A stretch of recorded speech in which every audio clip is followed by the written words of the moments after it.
আমি অফিস থেকে বের একটা যে ব্রেসলেট ছিল দুইটা, একটা পাথর বসাতে হতো, একটা রেডি করতে হতো। আচ্ছা ঠিক আছে। তো নিয়ে ফেললাম নুপুরটা, এখন যাবো বাড়ি। গীতা জুয়েলার্স থেকে নুপুরটা মানে ঠিক করালাম আর কি। একটু নষ্ট হয়ে গেছিলো, কিছু কিছু জায়গায় খুলে গেছিলো, ওগুলো ঠিক করানো হলো। আর হচ্ছে একটু ওই যে ধুয়ে মুছে দিল আর কি। এদের কাছ থেকে কিছু বানাই নিলে এগুলো খুব ভালো হয়, এদের সার্ভিস খুব ভালো, যার কারণে মোটামুটি চলে, অনেস্টলি কাজ করে। এটা অনেস্টলি কাজ করে অ্যান্ড এদের কথার সাথে কাজের মিল আছে। মানে আমি একটা মানে কিছু ব্রেসলেট বানাতে দিয়েছি, ব্রেসলেটগুলো আপনার হচ্ছে মানে পুরাতন কিছু চাঁদি ছিল, ওগুলো থেকে ভেঙে বানাতে দিলাম। তো একটা হচ্ছে আমার মেয়ের চুড়ি ছিল, ছোটোবেলার চুড়ি ছিল, আর একটা মালা ছিল। তো চুড়িটা এদের কাছ থেকে বানাই নিয়েছিল, আমার বোন দিয়েছিল মানে। তো চুড়িটা ওকে ছিল, বাট যে মালাটা যেটা ছিল এটা রেডিমেড কেনা ছিল, যার কারণে ওটা একবারেই মানে 2 নম্বর চাঁদি দিয়েছিল, 2 নম্বর না 3 নম্বর চাঁদি দিয়েছিল। ওটা তো কোনো কাজে আসলো না, পরে ওদের চুড়ি দুইটাতেই কাজ করছে। তো এই জন্য বললাম যে এদের প্রোডাক্ট খুব ভালো হয়, 1 নম্বর প্রোডাক্ট হয়।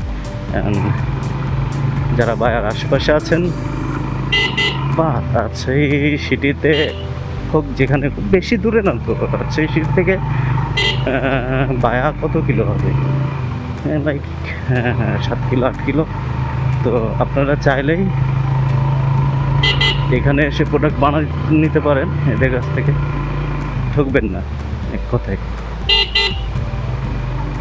আলহামদুলিল্লাহ ভালো কিছু পাবেন।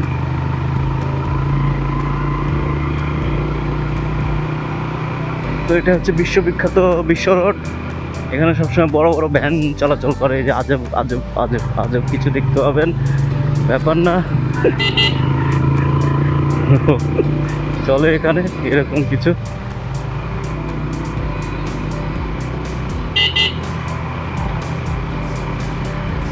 বিশ্ববিখ্যাত বিশ্ব রোড, তো এখানে ভ্যান ট্যান চলে, সব নিজেদের ইচ্ছা মতন।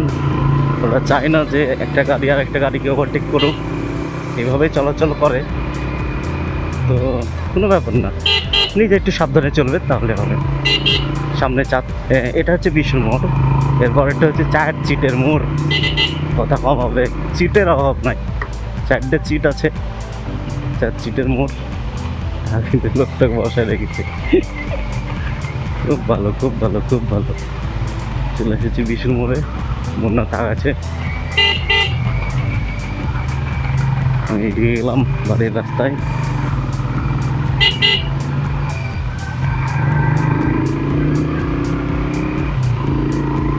হচ্ছে বিষয়, কুত্তা মুত্তা তোমরা থাকো, এখন বাড়ি যাচ্ছি। তো আবার দেখা হবে আগামীকালকে অন্য একটা বিষয় নিয়ে। সে পর্যন্ত ভালো থাকবেন, সুস্থ থাকবেন, থাকবেন। সে পর্যন্ত ভালো থাকবেন, সুস্থ থাকবেন, নিজের খেয়াল রাখবেন। যদি শারীরিকভাবে কোনো অসুস্থতা না থাকে তাহলে রোজাগুলো করার চেষ্টা করবেন ইনশাল্লাহ। সে পর্যন্ত ভালো থাকবেন, সুস্থ থাকবেন। আসসালামু আলাইকুম।